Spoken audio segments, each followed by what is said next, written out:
So students, we have started this chapter human activity और उसमें तुम लोगों को मैंने इकोनॉमिक एक्टिविटीज का डिटेल डिस्कशन लास्ट क्लास में कर लिया है और तुम लोगों से क्वेश्चंस भी किए हैं। कुछ को पता है, कुछ को नहीं पता है, तो प्लीज जो पढ़ाए try to read that, try to understand that. If you have any query, you can ask me, okay?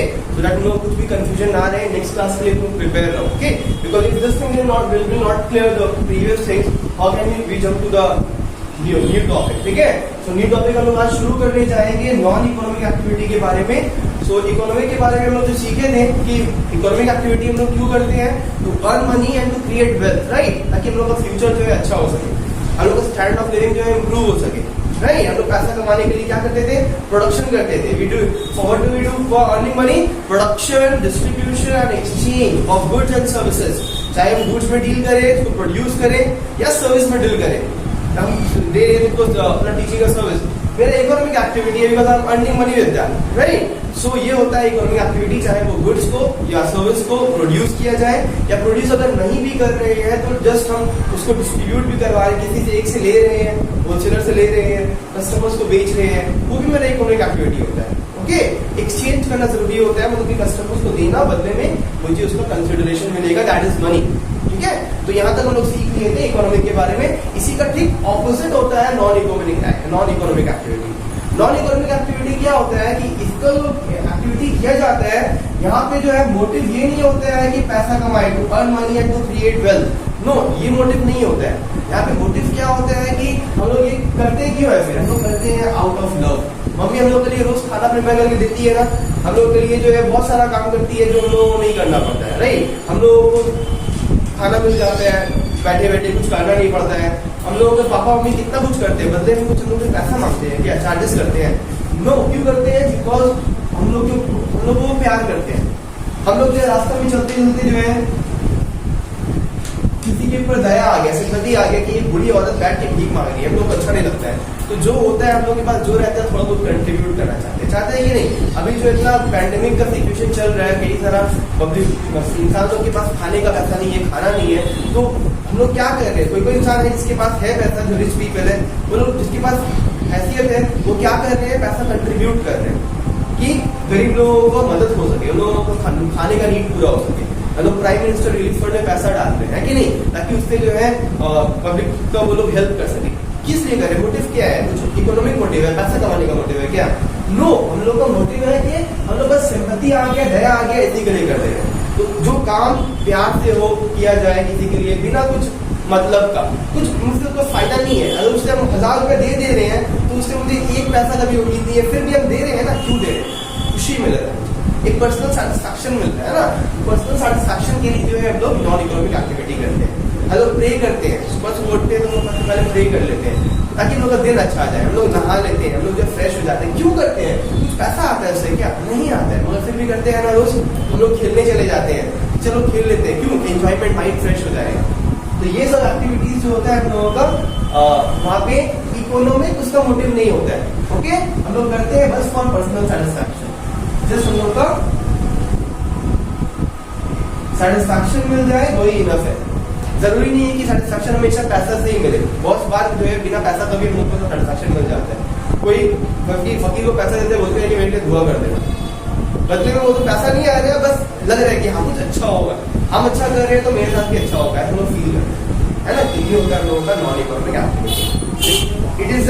It is the objective of an activity that distinguish between economic and non economic. ये जो है objective ही है जो कि distinguish करता है economic को non economic से।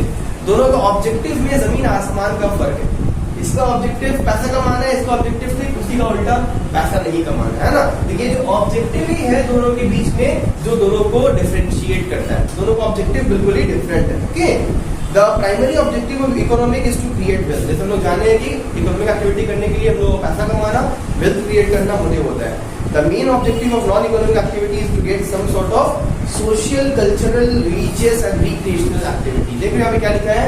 Social, cultural, religious, okay, ये सब चीज जो है एक्टिविटीज हम लोग करते हैं। रिक्रिएशनल एक्टिविटीज हम लोग जो अपने लिए कुछ मूवीज देख लिया, खेल लिया, ठीक है, प्रे कर लिया। सोशल एक्टिविटी मतलब कोई पीड़ित इंसान को हेल्प कर दिया, ठीक है, अर्थ पे कहीं आ गया था या कहीं पे फ्लड आ गया था, जैसे कि हम लोग फ्लड आया था ना, यहाँ पे आया था फ्लड बिहार में ना, तो वहाँ का इंसान लोग कितना प्रॉब्लम में था, तो हम लोग जितना हुआ था कंट्रीब्यूट किए थे, ताकि हम लोग फिजिकली तो प्रेजेंट नहीं हो सकते हैं, बट हाँ हम लोग जो है फाइनेंशियली वो लोग का हेल्प कर सकते हैं। तो जो भी हुआ था कंट्रीब्यूट किए थे, यहाँ से जो लोग जा रहे थे वहाँ, उन लोगों का हेल्प कर सकते हैं, है ना। तो ये हुआ था हम लोगों का नॉन इकोनॉमिक एक्टिविटी, हम लोगों का कोई मोटिव नहीं था पैसा कमाने का, ठीक है। तो सेम एक्टिविटी एक आदमी का एक्टिविटी क्या कर रहा है वो डिटरमाइन नहीं करता है कि वो इकोनॉमिक है कि नॉन इकोनॉमिक है, उसका ऑब्जेक्टिव डिटरमाइन करता है। क्योंकि मान लो एक्टिविटी सेम भी हो सकता है, एक्टिविटी सेम हो सकता है, मगर वो at a point of time economic कहलाएगा, at the other time of time non economic कहलाएगा। तो एक्टिविटीज डिटरमाइन नहीं करता है कि वो एक्टिविटी इकोनॉमिक है कि नॉन इकोनॉमिक है। जैसे तुम लोग को एग्जांपल दिए थे कि नर्स वाला याद है, नर्स जब हॉस्पिटल में काम करी थी, सेम काम कर रही थी ना, वो सेम एक्टिविटी कर रही थी, वो पैसा कमा रही थी, घर आकर के मम्मी को ट्रीट की, तो नॉन इकोनॉमिक एक्टिविटी था ना, तो एक्टिविटी तो वहाँ पे सेम था, तो वो तो डिस्टिंग्विश नहीं किया दोनों को, इकोनॉमिक और नॉन इकोनॉमिक में। एक एक्टिविटी जो होता है वो डिटरमाइन नहीं करता है कि वो इकोनॉमिक है कि नॉन इकोनॉमिक है, एक्टिविटी करने का पीछे का ऑब्जेक्टिव जो होता है वो डिटरमाइन करता है कि इकोनॉमिक एक्टिविटी है कि नहीं, कि तुम्हारा पैसा कमाना मोटिव है कि नहीं। आया बात समझ में? तो ये होता है, जैसे कि हम पढ़ा रहे हैं तुम लोगों को, तो ये सेम एक्टिविटी कर रहे हैं, ठीक है, तो हम स्कूल में पढ़ा रहे हैं, तो हम वहाँ पे मोटिव है मेरा पैसा कमाने का। अब मान लो कि हम घर में आए कि अपने रिलेटिव को मतलब कि अपना भाई बहन किसी को भी देख लिया, तो पैसा तो चार्ज नहीं करेंगे ना, तो वही काम कर रहे हैं, एक्टिविटी सेम कर रहे हैं, बट जो है वो नॉन इकोनॉमिक कहलाएगा, ठीक है। तो एक एक्टिविटी जो होता है वो डिटरमाइन नहीं करता है कि वो इकोनॉमिक है कि नॉन इकोनॉमिक है, उसके पीछे का ऑब्जेक्टिव डिटरमाइन करता है कि वो इकोनॉमिक है कि नॉन इकोनॉमिक है। तो ये था हम लोगों का मीनिंग नॉन इकोनॉमिक एक्टिविटी का। तो एक बार हम लोग को मीनिंग क्लियर हो गया है, तो हम लोग दोनों का डिफरेंशिएशन कर सकते हैं कि दोनों। सो स्टूडेंट्स अब आ जाते हैं हम लोग डिफरेंशिएशन में कि इकोनॉमिक और नॉन इकोनॉमिक एक्टिविटी का क्या क्या डिफरेंसेस है, क्या differentiation between economic and non economic activity. तो पहला बेसिस है उसका ऑब्जेक्टिव। ऑब्जेक्टिव मतलब उसका मेन मोटिव। जैसे कि हम लोग जानते हैं कि इकोनॉमिक एक्टिविटी का मेन मोटिव होता है to earn money and create wealth, right, earn money and create wealth. But यहाँ इसका ऑब्जेक्टिव होता है not to earn money and create wealth but for personal satisfaction, ठीक है। किसी के ऊपर कुछ सेंटिमेंट है मेरा, ठीक है, सेंटिमेंटल लव प्यार है, उसके लिए कर दिया, सिंपैथी के लिए कर दिया, हमको वो काम करके पर्सनल सेटिस्फैक्शन मिल रहा है। तो दोनों का ऑब्जेक्टिव जो है डिफरेंट है ना, तो ऑब्जेक्टिव के बेसिस में जो है हम लोग दोनों को डिफरेंशिएट कर सकते हैं। ओके, यहाँ पे जो है पर्सनल सेटिस्फैक्शन हो गया, और वहां पर जो है हमारा इकोनॉमिक मोटिव हो गया to earn money and create wealth. Okay, wealth create करना, इनकम अर्न करना, यही सब जो है बेसिकली इसका ऑब्जेक्टिव होता है, टू अर्न मनी और income and to create wealth. यहाँ पे पर्सनल सेटिस्फैक्शन होता है मेन मोटिव। दूसरा पॉइंट ऑफ डिफरेंसेस होता है, ये आप लोगों बुक्स में लिखा है, लिखने का जरूरत नहीं है, ठीक है, बुक्स रीड करना समझ आ जाएगा, खाली समझ लो यहाँ, ठीक है। दूसरा चीज जो है यहाँ पे हम लोगों का डिफरेंस है एक्सपेक्टेशन के बेसिस में। एक्सपेक्टेशन का मतलब क्या हो गया, क्या हम उम्मीद कर रहे हैं किसी से। यहाँ पे अगर हम इतना मेहनत करते हैं इकोनॉमिक एक्टिविटी में, तो यहाँ पे एक्सपेक्टेशन होता है कि मैं जो हूँ पैसा कमाऊंगा, एक्सपेक्टेशन होता है ना, money is the expectation for doing any economic activity. But यहाँ पे एक्सपेक्टेशन पैसा कमाना बिल्कुल भी नहीं होता है, बस होता है कि हाँ दूसरा का हेल्प कर दे, हमको उससे खुशी मिल जाए, आप गलत जो होता है, ठीक है। सो यहाँ पे मनी एक्सपेक्ट किया जाता है, यहाँ पे मनी इनकम जो है वो एक्सपेक्ट नहीं किया जाता है। तीसरा डिफरेंस हो गया रिलेशनशिप, किस चीज से रिलेट किया जा रहा है, पैसा से, इनकम एंड वेल्थ से। So it is directly related with income and wealth. क्यों डायरेक्टली रिलेटेड है, क्योंकि जितना मेहनत करेंगे इकोनॉमिक एक्टिविटी में, जितना उसको ग्रो करेंगे, मेरा इनकम और वेल्थ उतना ग्रो होगा। मगर यहाँ पे जो है इसका कोई भी रिलेशन नहीं है इनकम और वेल्थ से, ठीक है। ये रिलेशनशिप किससे किया जा रहा है, relationship with income and wealth. So ये इनकम एंड वेल्थ से इसका कोई रिलेशन नहीं है, इसका रिलेशन यहाँ है, इसका डायरेक्ट रिलेशन। जितना ज्यादा हम लोग इकोनॉमिक एक्टिविटी को बढ़ाएंगे, जितना ज्यादा मेहनत करेंगे, उतना ज्यादा इनकम और वेल्थ क्रिएट होगा।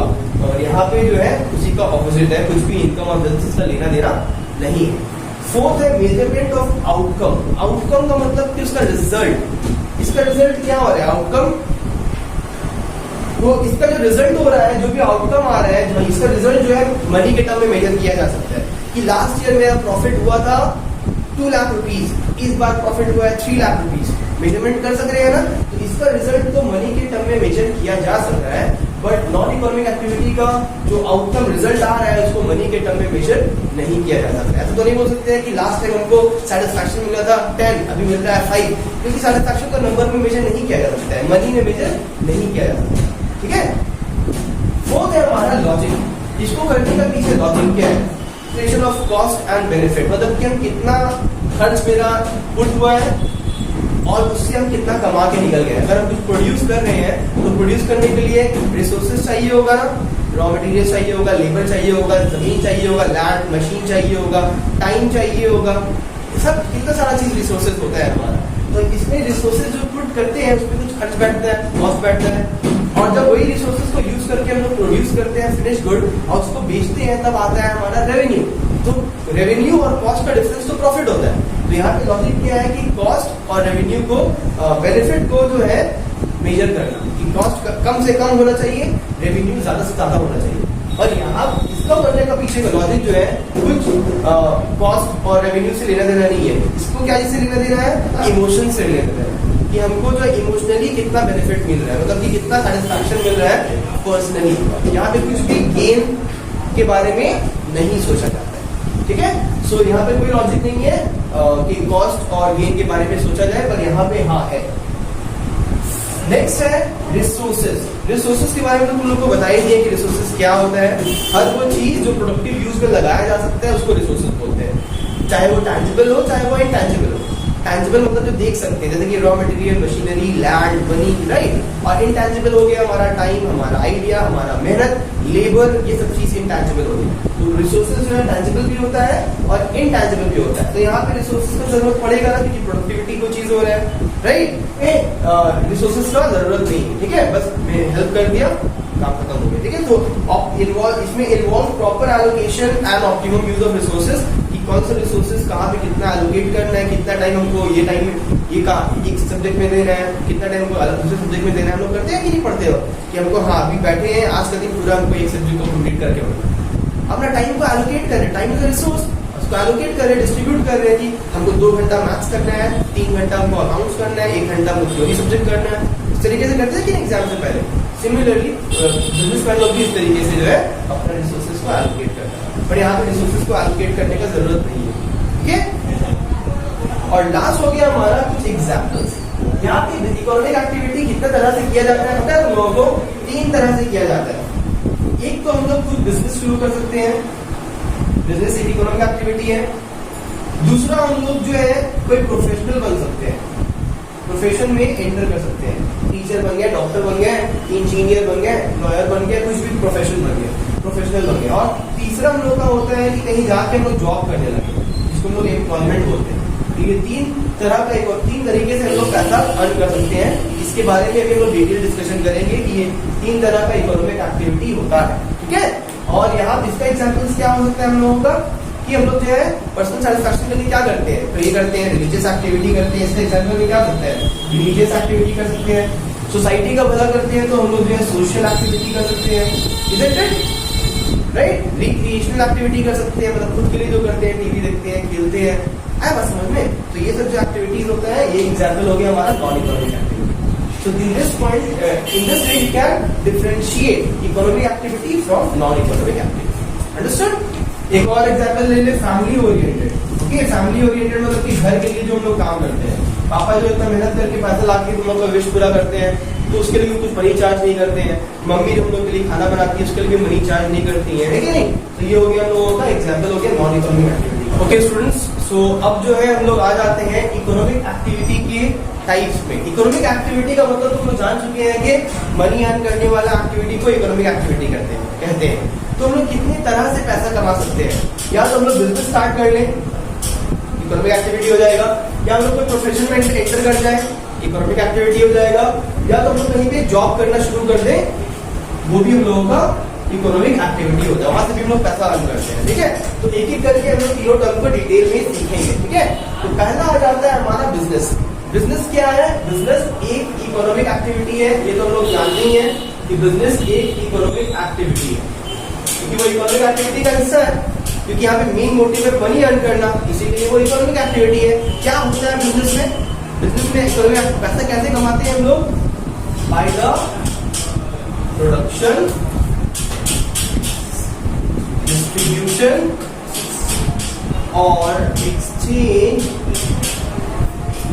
ऑफ गुड्स और सर्विसेज। गुड्स और सर्विसेज को प्रोड्यूस करके उसको कस्टमर्स तक पहुंचा के डिस्ट्रीब्यूट करना, मतलब कि कस्टमर्स तक डिस्ट्रीब्यूट करना। अपने पास ही बना के रखेंगे तो कोई फायदा नहीं होगा, पैसा नहीं आ पाएगा जब तक कि उन लोगों तक ना पहुंचाए जिनको उसका जरूरत है। और फिर उसको एक्सचेंज करते हैं, मतलब सेल करते हैं, गुड्स देते हैं, सर्विस देते हैं, बदले में पैसा ले लेते हैं। ये होता है बिजनेस में। ठीक है, तो भी ऑर्गेनाइजेशन में ये सब एक्टिविटीज होता है, उससे हम लोग क्या बोलते हैं? Business enterprise. और जो भी इंसान ये एक्टिविटी कर रहे हैं उसको हम लोग क्या बोलते हैं? बिजनेस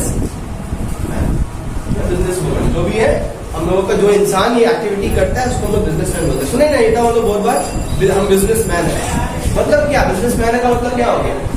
बिजनेसमैन का मतलब हो गया कि मैं इस तरीके का एक्टिविटी कर रहा हूँ जिसमें मैं पैसा अर्न कर रहा हूँ। और क्या कर रहा हूँ? या तो मेरा एक शॉप है, मैं कस्टमर्स लोगों को सेल कर रहा हूँ, होता है कि नहीं?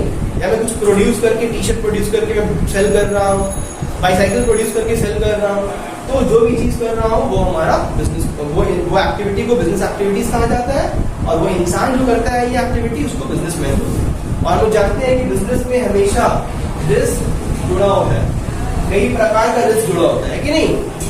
क्योंकि उसमें कुछ डैमेज हो गया, एक्सीडेंट हो गया रास्ते में ट्रांसपोर्ट करते टाइम, तो ये सब रिस्क जो है हमेशा बिजनेस से it is a part of business, उसको कभी भी सेपरेट नहीं किया जा सकता है। मगर हाँ, उसको रिड्यूस किया जा सकता है बाय इंश्योरेंस करवा सकते हैं। सो बिजनेस जब होता है तो बिजनेस में लोग क्या करते हैं पता है? दे क्रिएट्स यूटिलिटी। ये टर्म सुने हम लोग इकोनॉमिक्स में, यूटिलिटी। यूटिलिटी क्या होता है? यूटिलिटी का मतलब होता है कि वांट सैटिस्फाइंग पावर, कि एक प्रोडक्ट में कितना पावर है कि एक कस्टमर का वांट को सेटिस्फाई कर दे। ठीक है, जैसे कि मान लो कि तुम खेल के आए हो और तुमको प्यास लगा है, तो तुम क्या करोगे? पानी पियोगे। पानी पीने से क्या मिल रहा है? तुमको सेटिस्फैक्शन मिल रहा है ना, तो वाटर में यूटिलिटी। अब वही पानी जब तुम्हारा पेट भर जाएगा तो तुमको अच्छा लगेगा पीने में? नहीं। जब भूख लगा रहता है तो हम लोग खाना खाते हैं, क्यों खाते हैं? हम लोगों का भूख खत्म हो जाता है, पेट भर जाता है, तो हम लोगों को उससे यूटिलिटी मिलता है, राइट? सो यूटिलिटी मिलना मतलब कि हम लोगों का वांट, उस प्रोडक्ट में कितना पावर है कि एक कस्टमर का वांट को सेटिस्फाई कर सकता है, उसको बोलते हैं यूटिलिटी।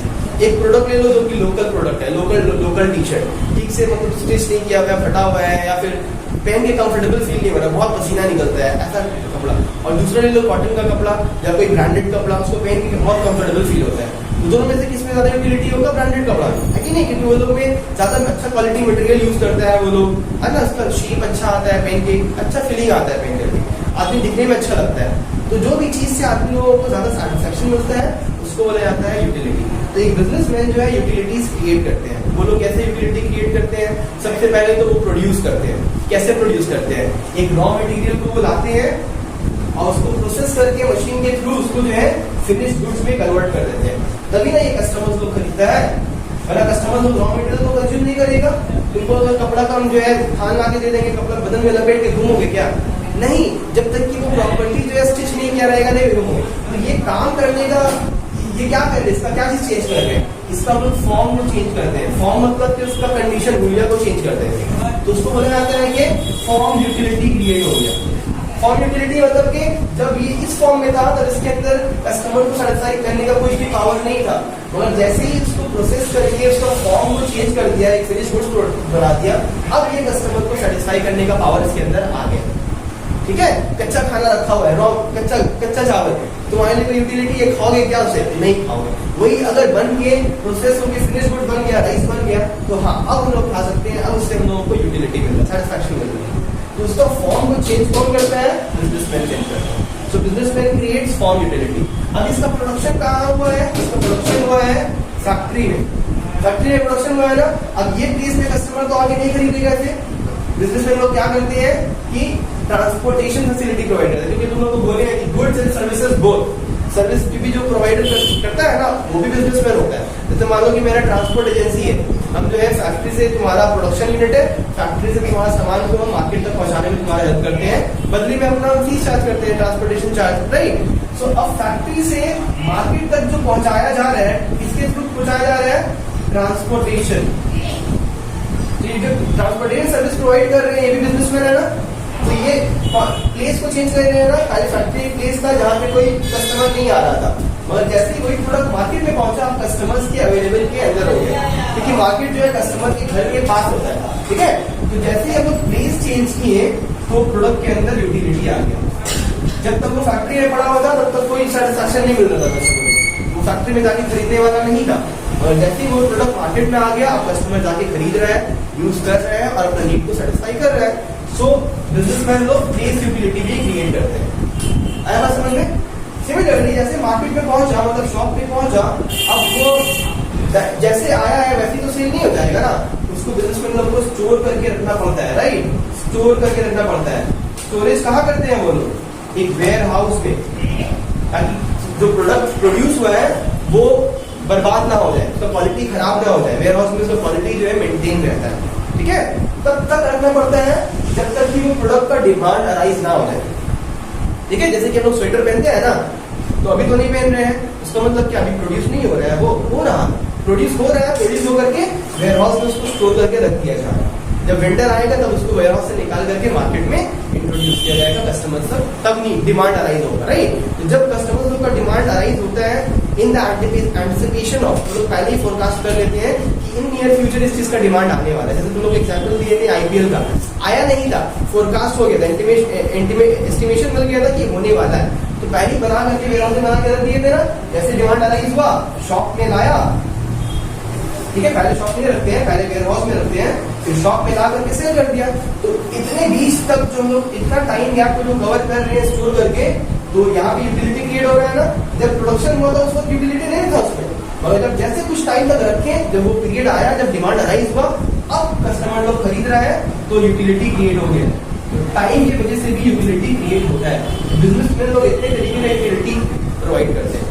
आए बात समझ में? एक और तरीके का हो गया हमारा, जैसे तुम लोग बोल रहे थे कि बिजनेस में रिस्क जो होता है हमेशा जुड़ा होता है ना, क्योंकि रिस्क को रिड्यूस करने के लिए क्या किया जाता है पता है? इंश्योरेंस किया जाता है। तो ये भी एक यूटिलिटी प्रोवाइड, तो ये भी एक सर्विस प्रोवाइडर है, ये लोग भी बिजनेसमैन कहलाते हैं। So businessman does not only know कि वो लोग गुड्स प्रोड्यूस कर रहे हैं और बेच रहे हैं, नो, सर्विस प्रोवाइड भी जो करते हैं वो भी बिजनेसमैन, हम भी एक बिजनेसमैन है, सर्विस प्रोवाइड कर रहे हैं। कोई भी इंसान सर्विस प्रोवाइड कर रहा है वो भी बिजनेसमैन है। ट्रांसपोर्टेशन का सर्विस मान लो, स्टोरेज का सर्विस मान लो, वेयर हाउस का सर्विस मान लो, इंश्योरेंस का सर्विस मान लो। एक और होते हैं एडवर्टीजमेंट सर्विस, राइट, कि प्रोडक्ट तुम्हारा पॉपुलर नहीं था, कस्टमर को उसके बारे में पता ही नहीं था, एडवर्टीजमेंट करवाया, प्रोडक्ट के बारे में सबको पता चल गया, डिमांड बढ़ गया, तो जो एडवर्टीजमेंट का सर्विस प्रोवाइड कर रहा है वो भी बिजनेस में, ठीक है। तो ये होता है बिजनेस एक्टिविटीज के अंदर सारा चीज। ये लोग जो है रिसोर्सेज को, जो स्कार्स रिसोर्सेज है हम लोगों का लिमिटेड रिसोर्सेज है, उसी को यूज करते हैं, और ये रिसोर्सेज के, स्कार्स रिसोर्सेज के इस्तेमाल से ये गुड्स और सर्विस को प्रोड्यूस करके डिस्ट्रीब्यूट करते हैं कस्टमर तक। आया बात समझ में? सो जो सर्विस प्रोवाइडर्स होते हैं वो भी हमारे बिजनेसमैन होते हैं। This is all about business, okay. So ये it is one of the economic activities, understood. So हम लोगों ने देख लिया कि क्या होता है बिजनेस, और उसके अंदर कितने तरीके का हम लोग किस तरीके से पैसा अर्न कर सकते हैं। अब आ जाते हैं हम लोग प्रोफेशन पे, कि प्रोफेशन भी is also a economic activity, मतलब कि प्रोफेशन में भी जो है हम लोग पैसा कमाते हैं, इसीलिए इसको भी हम लोग इकोनॉमिक एक्टिविटी बोलेंगे ना, ठीक है। मगर यहाँ पे जिस तरीके से पैसा कमा रहे थे, इससे थोड़ा डिफरेंट तरीके से कमाते हैं। यहाँ कुछ प्रोडक्शन नहीं करते हैं हम लोग, कोई गुड्स और सर्विस का प्रोडक्शन नहीं होता है। यहाँ पे हम लोग क्या करते हैं? सर्विस प्रोवाइड करते हैं। अब सर्विस प्रोवाइड करने के लिए we have to acquire that knowledge. मान लो कि हमको जो है डॉक्टर बनना है, ठीक है। सो यहाँ पे हमको अपना नॉलेज अप्लाई करना पड़ता है, क्योंकि हर कोई डॉक्टर नहीं बन सकता है ना। डॉक्टर बनने के लिए तुमको उसके बारे में स्टडी करना पड़ेगा, एग्जामिनेशन क्लियर करना पड़ेगा, उसमें तुमको ट्रेनिंग लेना पड़ेगा। हॉस्पिटल में देखो कितना सारे इंटर्न्स होते हैं, है ना, तो वो लोग इंटर्नशिप कंप्लीट करते हैं, ट्रेनिंग लेते हैं उस चीज में, उसके बाद वो प्रैक्टिकल फील्ड में जो है अपना काम कर सकते हैं। लॉयर हो गए, चार्टर्ड अकाउंटेंट हो गए, इंजीनियर हो गए, सबका वही हाल है, ठीक है। तो वो लोग प्रोफेशन होते हैं।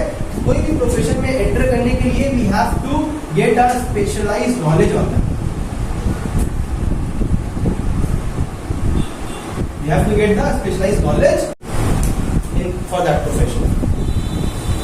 आफ्टर कंप्लीटिंग द खाली नॉलेज लेने से प्रोफेशन में एंट्री नहीं मिलता है, नॉलेज के साथ साथ ट्रेनिंग भी लेना पड़ता है।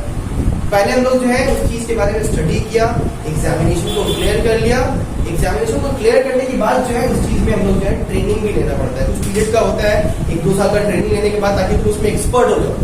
उसके बाद तुम वो प्रोफेशन में एसोसिएशन का तुम एक हिस्सा मेंबर बन जाते हो। हर एक डॉक्टर लोग जो होता है ना, उनका एक एसोसिएशन होता है, ठीक है। सो हर एक प्रोफेशन का अपना अपना एसोसिएशन होता है, और उसमें एंटर करने के लिए तो ये यहाँ पे रिस्ट्रिक्टेड एंट्री होता है। रिस्ट्रिक्टेड एंट्री मतलब कि हर कोई को प्रोफेशन में एंट्री इतना आसानी से नहीं मिल जाता है।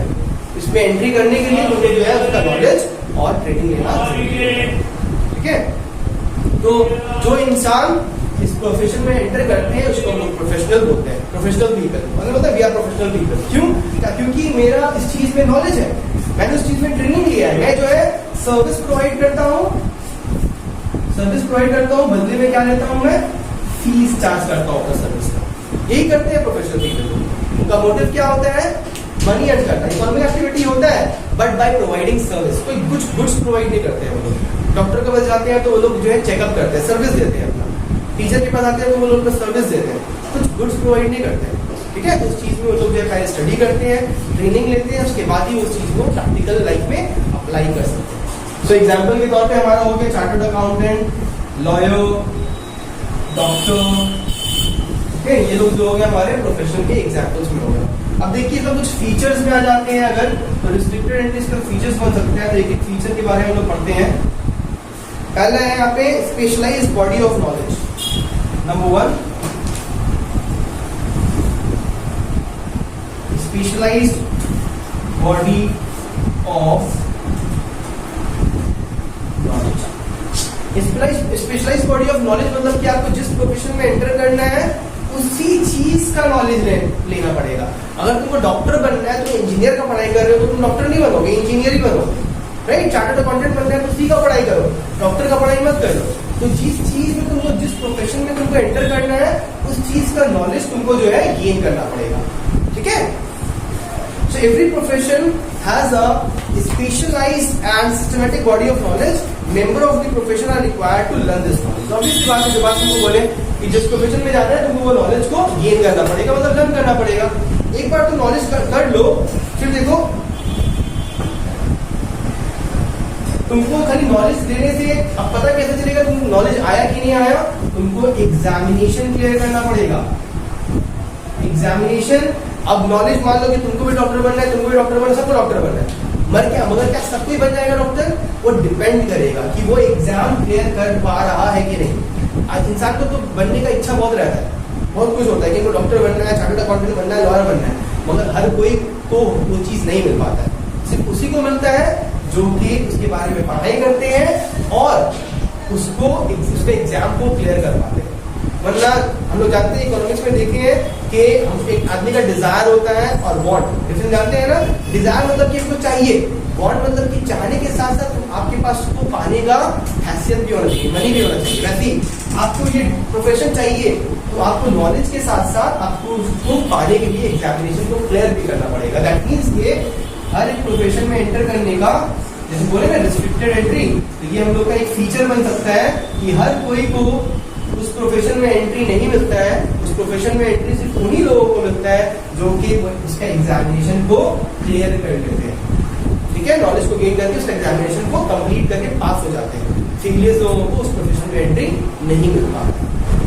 तो जैसे कि मैंने कहा कि एजुकेशन तो जरूरी होता है, फॉर्मल एजुकेशन तो जरूरी होता है कि तुमने पढ़ाई कर लिया, तुमने एग्जामिनेशन क्लियर भी कर लिया, उसके बाद तुमको उस चीज में ट्रेनिंग लेना पड़ता है।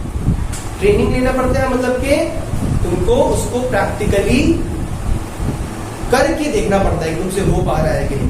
क्योंकि डॉक्टर लोग जो होते हैं नॉलेज गेन कर लेते हैं, बहुत नॉलेज है, एग्जामिनेशन क्लियर भी कर लिए, अब ऑपरेशन थिएटर में उनको उतारा गया तो डर के मारे जो उनका हाथ कांपना होता है, मतलब कि उनसे ट्रीट नहीं होता है। तो उस चीज को ट्रेनिंग के थ्रू जो है, ट्रेनिंग क्यों होता है आदमी का मालूम है तुमको?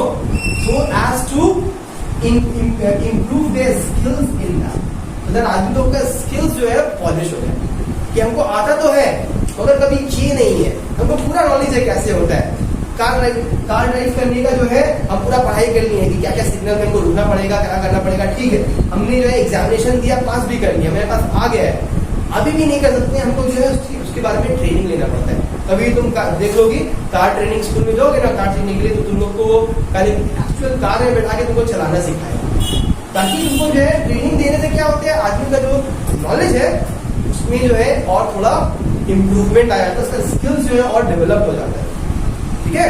तो एक इंसान जब कोई प्रोफेशन में जाना मांगता है तो उसको नॉलेज के साथ साथ उस चीज का ट्रेनिंग भी लेना जरूरी है। ट्रेनिंग लेने से क्या होगा, उसको उस चीज में और ज्यादा प्रैक्टिकल नॉलेज हो जाएगा और वो आसानी से कर पाएगा, उसका स्किल्स जो है और इम्प्रूव हो जाएगा, वो ज्यादा इफिशियंट हो जाता है।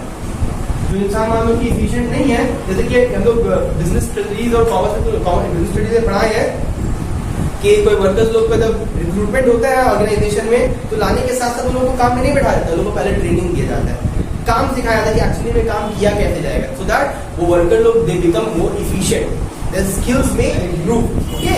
सो for that training is essential. Similarly profession में भी ये ट्रेनिंग का बहुत ही ज्यादा इंपॉर्टेंस होता है, ठीक है।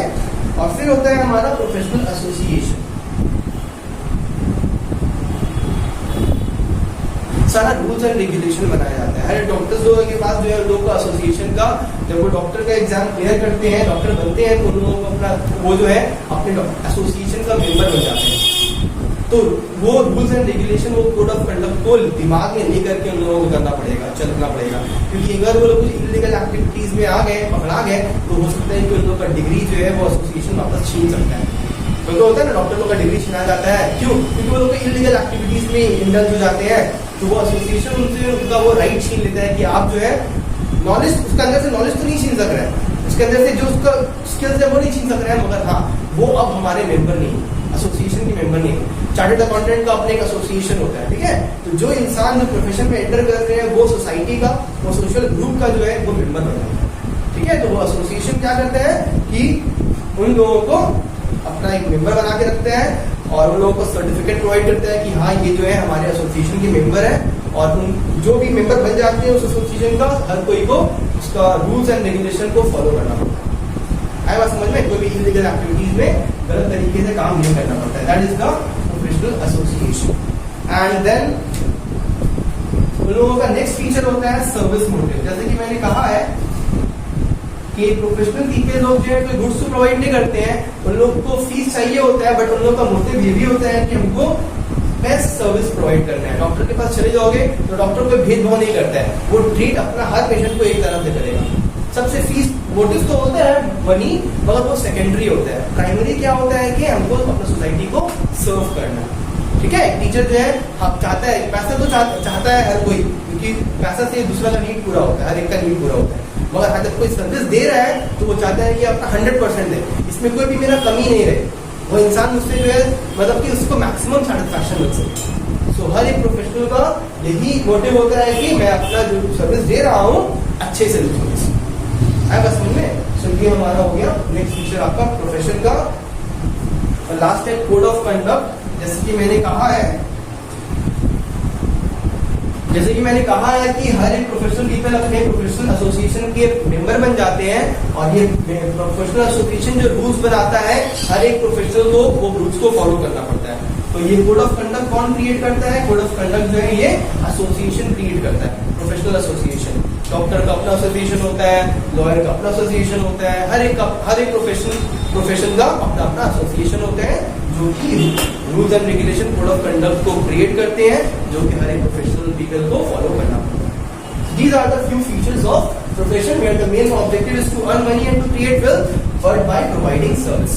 And for that providing service, हर कोई को वो नसीब नहीं होता है सर्विस प्रोवाइड करना, सिर्फ उन लोगों को ही सर्विस प्रोवाइड करना नसीब होता है जो कि नॉलेज गेन करते हैं उस चीज में, उस चीज का एग्जामिनेशन क्लियर करते हैं और उस चीज में प्रॉपर ट्रेनिंग लेते हैं। करने के अंदर एबिलिटी रहेगा तभी वो सर्विस प्रोवाइड कर सकता है, आप बदले में अपना फीस को चार्ज करते हैं। They are the professional. जो पीपल वो प्रोफेशन में एंटर रहते हैं उसको हम लोग बोलते हैं professionals. Understood? So next coming to the employment. So अब आ जाते हैं हम लोग थर्ड इकोनॉमिक एक्टिविटी में, third type of economic activity जिसको हम लोग बोलते हैं एम्प्लॉयमेंट। एम्प्लॉयमेंट में क्या होता है कि एक इंसान होता है जो कि जॉब सीकर होता है, उसको जॉब चाहिए होता है, जैसे कि मान लो सोसाइटी में रहने वाला एक इंसान को जो पढ़ाई करता है उसको जॉब चाहिए होता है। मान लो कि मुझे जॉब चाहिए, तो मैं क्या करूंगा कि मैं जॉब को सर्च करता हूँ, और यहाँ पे एक ऑर्गेनाइजेशन होते हैं, ओके, ये ऑर्गेनाइजेशन है जहाँ पे बहुत सारे लोग काम करते हैं, वर्कर्स लोग काम करते हैं, ये कंपनी है। सो हम जो है ऐसा ऐसा बहुत सारा ऑर्गेनाइजेशन है, ओके। सो ये ऑर्गेनाइजेशन में वैकेंसी निकला और मुझे इसके बारे में जो है पता कैसे चल गया, एडवर्टीजमेंट के थ्रू। तो जो ये जो पीपल होते हैं ऑर्गेनाइजेशन में, जो एम्प्लॉइज चाहिए होता है, ये रिस्पॉन्सिबिलिटी होता है रिक्रूटर लोग का। रिक्रूटर लोग कौन होते हैं? जो कि एम्प्लॉयमेंट देते हैं, इसको हम लोग एम्प्लॉयर भी बोल सकते हैं।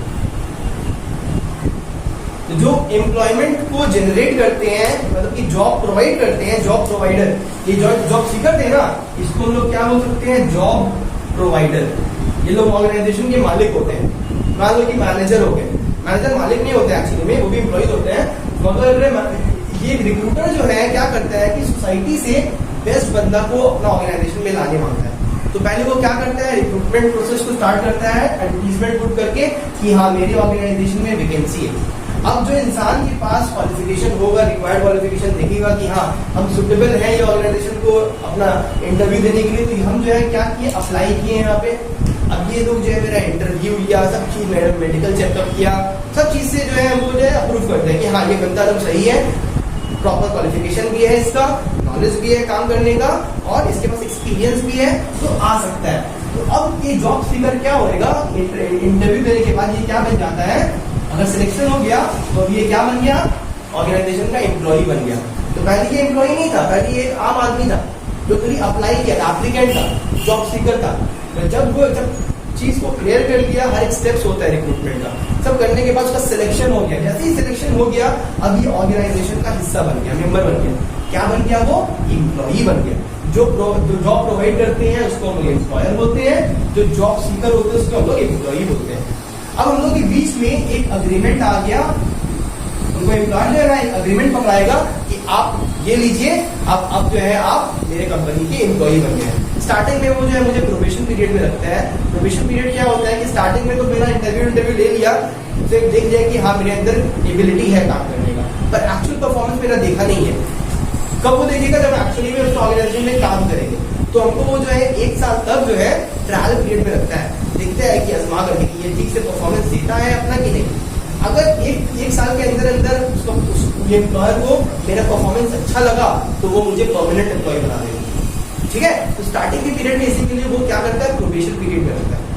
तो अब जब ये एम्प्लॉय बन गए, हम लोग दोनों के बीच में अग्रीमेंट आया है, हमको एक रिटन अग्रीमेंट किया है जिसमें लिखा है कि you are not the employ of our organisation.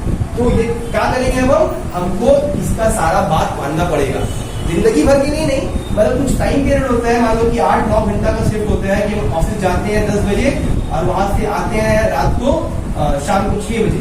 तो ये जो टाइम पीरियड है हमारा, ये टाइम हमको ऑर्गेनाइजेशन को देना पड़ेगा। ये मेरा टाइम जॉब का टाइमिंग। हम रोज सुबह 10 बजे ऑफिस पहुंच जाते हैं, 10 से 6 काम करते हैं, फिर हमको घर आ जाते हैं। 10 से 6 के अंदर जो ऑर्गेनाइजेशन में एंटर किए हैं, हमको ये एम्प्लॉयर को सारा बात मानना पड़ेगा। ये एम्प्लॉयर को जो भी काम देगा हमको वो काम करना पड़ेगा। इसके बदले में वो मुझे क्या देगा पता है? इसके बदले में वो मुझे रेम्यूनरेशन देगा। सर ये रेम्यूनरेशन क्या होता है? अरे सिंपल वर्ड में बोलिए ना, मनी दे देगा।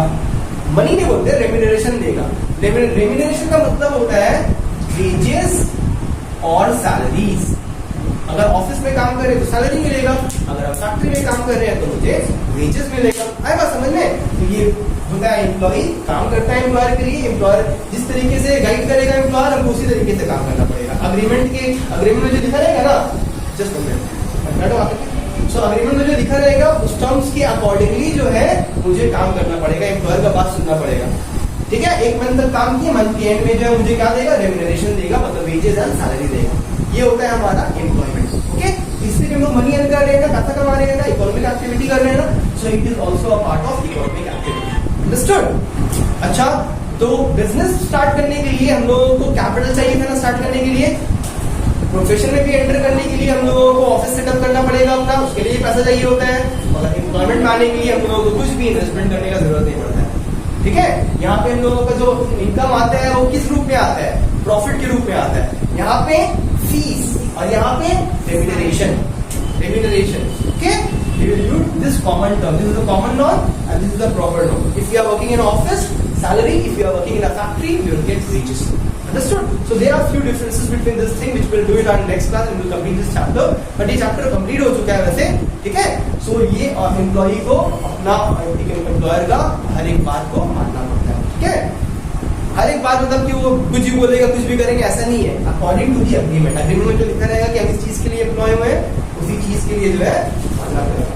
ओके, सो यहाँ तक लोग समझ में आ गया कि जो इंसान काम करते हैं. अब मान लो कि एक प्रोफेशन जो है वो एम्प्लॉयमेंट कैसे बन सकता है. ये देखो प्रोफेशन में क्या बोल रहे थे कि भाई यहाँ पे एक डॉक्टर था जो कि स्पेशलाइज नॉलेज गेन किया था, ट्रेनिंग लिया था, अपना सर्विस दे रहा था, फीस चार्ज कर रहा था, तो उसको लोग प्रोफेशन बोल रहे थे ना, क्योंकि वो अपना अलग से काम कर रहा था, अपना चेम्बर खोल करके. अब मान लो वही डॉक्टर अगर किसी हॉस्पिटल में काम करे ना तो उसको वहां पर से फीस नहीं मिलेगा, वो हॉस्पिटल का एक एम्प्लॉय कहलाएगा, उसको सैलरी मिलेगा. ठीक है? So profession people can enter into employment. If I am a teacher, I'm a profession if I'm doing it in my private tuitions, okay, in my own place. But if the same teacher works in a school, then I will be an employee over there. मुझे salary मिलेगा वहां से. Okay, so same profession people can become an employee. It depends upon where he is working, whether he is working in his own place and providing the service, or whether he is working under some employment, under employer.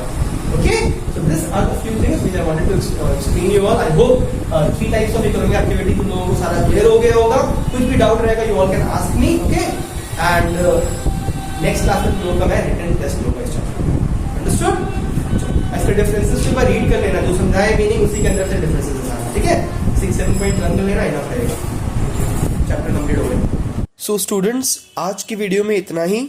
अगर आपको video पसंद आया हो तो video को like, comment और अपने friends के साथ शेयर करना ना भूलें. चैनल को सब्सक्राइब कर लें सो दैट आपके पास लेटेस्ट वीडियोस का नोटिफिकेशन आता रहे. Thanks for watching this video.